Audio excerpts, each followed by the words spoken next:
আজকের রেসিপি মিষ্টি দই। দোকানের মতো পারফেক্ট মিষ্টি দই রেসিপি বাড়িতেই কিন্তু খুব সহজেই তৈরি করে নেওয়া যায়। ছোট ছোট কিছু টিপস ফলো করলেই বাড়িতেই কিন্তু একদম পারফেক্ট মিষ্টি দই বানিয়ে নিতে পারবেন। যারা মিষ্টি দই তৈরি করতে ভয় পান তারা এই ভিডিওটা পুরো দেখে নিয়ে তারপর একবার ট্রাই করে দেখবেন।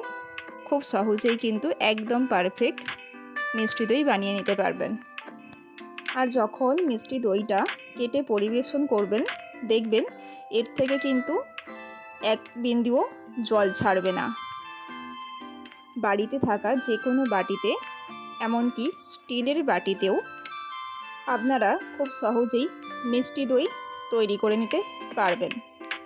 আর খাওয়ার সময় কারো কিন্তু মনেই হবে না যেটা বাড়িতে তৈরি দই বলে, মনে হবে দোকান থেকে কিনে আনা দই। চলুন তাহলে দেরি না করে শুরু করা যাক আজকের রেসিপি। নমস্কার বন্ধুরা, আমি প্রতিমা। নতুন একটা পর্বে সকলকে স্বাগত জানিয়ে শুরু করছি আজকের রেসিপি। মিষ্টি দই তৈরির জন্য আমি কড়াইতে দিয়ে দিচ্ছি 1 লিটার পরিমাণ লিকুইড দুধ। তো দুধটা প্রথমে কিন্তু আমাদেরকে ভালোভাবে জাল করে নিতে হবে। দেখতেই পাচ্ছেন দুধটা কিন্তু আমি ফুটিয়ে নিয়েছি। আর অবশ্যই যখন জাল করবেন দুধটা কিন্তু নাড়াচাড়া করতে হবে যাতে কড়াইয়ের নিচে লেগে না যায়। তো দুধটা ফুটে যাওয়ার পর গ্যাসের ফ্লেমটা লো করে দিয়ে দুধটাকে কিন্তু একইভাবে নাড়াচাড়া করে জাল করে নিতে হবে। আর দুধটা আমি এখানে কিন্তু আধ ঘন্টার মতো জাল করে নিয়েছি। দুধ যত ভালোভাবে জাল করে নেবেন দই কিন্তু খেতে ততটাই ভালো লাগবে। তো দুধটা আমি জাল করে নেওয়ার পর এবার একটা ফ্রাইং প্যান বসিয়ে দিয়েছি। দিয়ে আমি এখানে 1 লিটার দুধের জন্য দিয়ে দিয়েছি 250 গ্রাম চিনি। তো চিনিটা আমি প্রথমে গলিয়ে নিচ্ছি।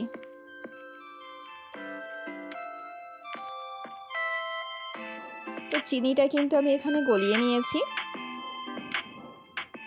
আর চিনির এই ক্যারামেলের উপর ডিপেন্ড করবে দইয়ের কালার, এবং দইয়ের স্বাদও কিন্তু অনেকটাই ক্যারামেলের উপর ডিপেন্ড করে। তাই চিনির ক্যারামেলটা তৈরির সময় কিন্তু খেয়াল রাখতে হবে যাতে বেশিক্ষণ জাল যেন না দেয়া হয়, তাহলে কিন্তু ক্যারামেলের কালারটাও কিন্তু খারাপ হয়ে যাবে এবং খেতেও কিন্তু একটা তেতো ভাব চলে আসবে। তো আমার এখানে কিন্তু ক্যারামেলটা রেডি হয়ে গিয়েছে। এবার আমি গ্যাস থেকে নামিয়ে নেব। নামিয়ে নিয়ে তারপর অল্প একটু জল দিয়ে দেব যাতে গায়ে ছিটকে না আসে।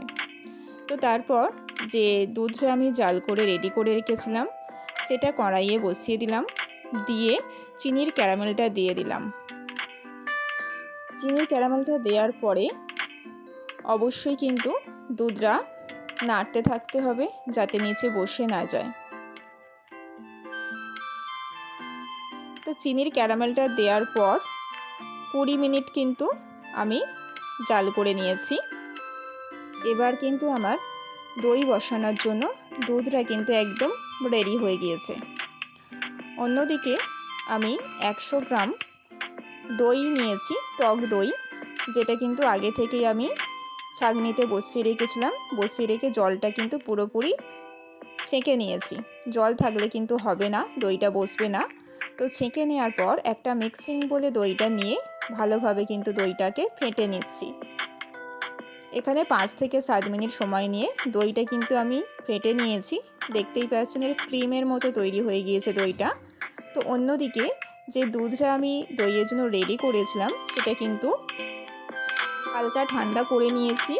একদম কিন্তু ঠান্ডা হলে হবে না, একটা আঙুল দিয়ে রাখা যাবে সেরকম ঠান্ডা করে নিতে হবে। তো তারপর আমি যে দইয়ের ক্রিমটা রেডি করেছিলাম তার মধ্যে দুধটা দিয়ে দিলাম। দিয়ে অবশ্যই ভালোভাবে ফেটে নিতে হবে। দইটা কিন্তু দুধের মধ্যে ভালোভাবে মিক্সড করে নিতে হবে। তো 5 থেকে 7 মিনিট আমি কিন্তু ভালোভাবে মিক্সড করে নিয়েছি দইটা দুধের মধ্যে। তো এইবার কিন্তু আমার দই বসতে দেওয়ার জন্য একদম পারফেক্ট রেডি হয়ে গিয়েছে। অন্যদিকে আমি দুটো বাটি নিয়েছি। একটা চীনামাটির বাটি নিয়েছি এবং স্টিলের বাটি নিয়েছি। স্টিলের বাটি সাধারণত আমাদের সকলের বাড়িতেই থাকে, তাই দুটো বাটিতেই কিন্তু আমি আজ দইটা বসিয়ে দেখাবো। তো এইবার একে একে বাটির মধ্যে দিয়ে দিচ্ছি দুধটা। আর সমস্ত টিপসগুলো যদি এগুলো ফলো করেন তাহলে দোকানে কিনে আনা দইকেও কিন্তু এটা হার মানিয়ে দেবে, সেটা আমি কথা দিচ্ছি। অবশ্যই এইভাবে তৈরি করে দেখবেন। তো একটা বাটিতে আমি রেডি করে নিয়েছি দই বসানোর জন্য। এবার স্টিলের বাটিতেও কিন্তু আমি দই বসানোর জন্য দুধটা দিয়ে দেব।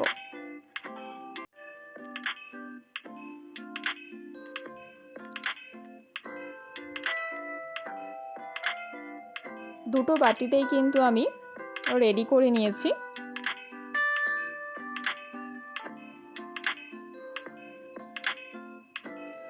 অন্যদিকে একটা কড়াই নিয়েছি, কড়াইয়ের মধ্যে বাটিগুলো কিন্তু আস্তে আস্তে বসিয়ে দিচ্ছি।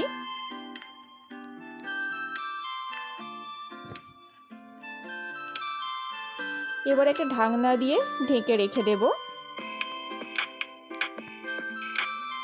তো একটা রাত আমি রেখে দিয়েছিলাম, পরের দিনে আমি ফ্রিজে দিয়েছিলাম। ফ্রিজে 2 ঘন্টা রেখেছি, দেখতেই পাচ্ছেন দইটা কত সুন্দর রেডি হয়ে গিয়েছে।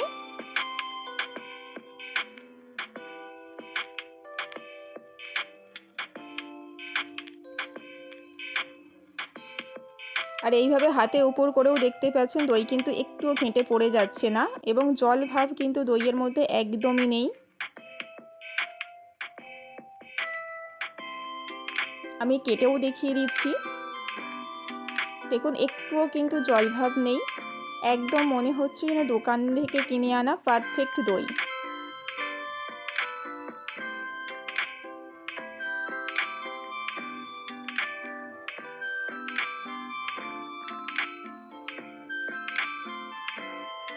স্টিলের বাটিটাও দেখুন আমি কেটে দেখাচ্ছি কত সুন্দর হয়েছে।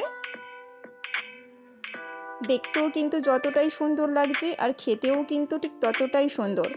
যদি ভালো লেগে থাকে অবশ্যই কিন্তু লাইক করে পাশে থাকবেন। নমস্কার।